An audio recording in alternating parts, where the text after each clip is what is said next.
My name is Peter Gøtzsche. I'm a director of the Nordic Cochrane Center in Copenhagen and professor of research design and analysis at the University of Copenhagen.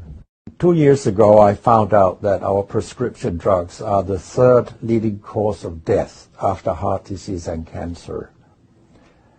Our drugs kill around 200,000 people in America every year, and half of these people die while they do what their doctors told them. So they die because of the side effects. The other half die because of errors. And it's often the doctors that make the errors, because any drug may come with 20, 30 or 40 warnings, contraindications, precautions, and so on.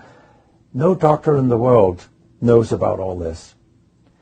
So they give patients drugs that they should not have given them, that interact dangerously with other drugs or food items or so on.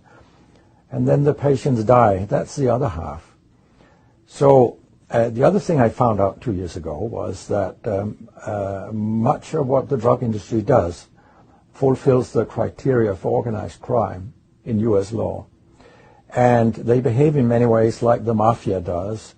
They corrupt everyone they can corrupt. They have bought every type of person, even including ministers of health in some countries. So there is a huge amount of corruption. In my country, for example, Denmark, we are regarded as having very little corruption. But yet we have thousands of doctors on industry payroll, although we are just 20,000 doctors.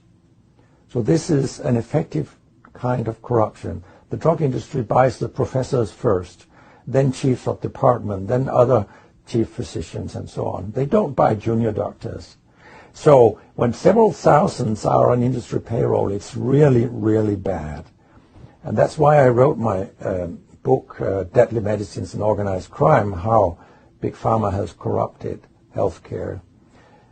I hope to convince patients not to take so many drugs, because so many die from the drugs they take. In my country, people take so many drugs that every single citizen can be in treatment with 1.5 drugs from they are born till they die. This is incredible. And drugs are not that helpful. And they kill very many of us. We know that. That's why drugs are the third major killer after heart disease and cancer. So what we need in the coming years is to take far fewer drugs than what we do currently.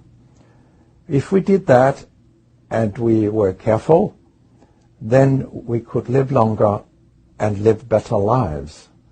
Because drugs have many side effects, and patients often don't realize that when they become worse, that it could be a side effect of the drug, which they continue taking because that's what their doctors tell them.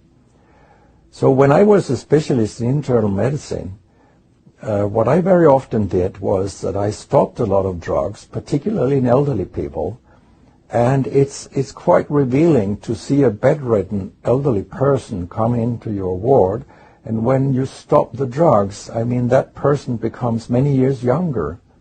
And many of these drugs affect the brain, and old people tolerate that very, very badly. They fall, and when they break a hip, 1/4 of them die. And for example, antidepressant drugs are used in more than 10% of our elderly. And they seem to kill 3% of them every year.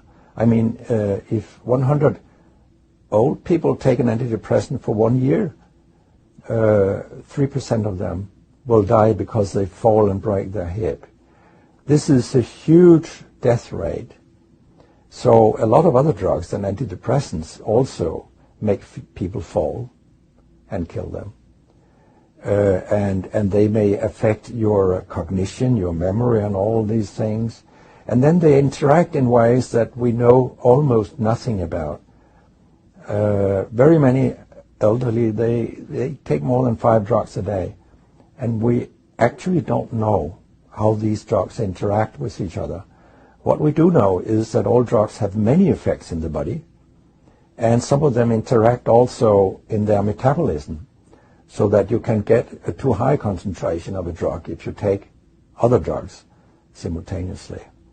So we make a lot of harms that we don't even recognize.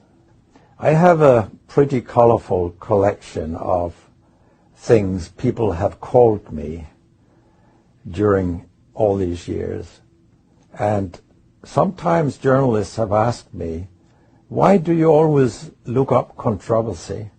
And my reply is, I don't. Controversy looks me up. Because it's not popular to tell the truth in healthcare. You will get a lot of enemies.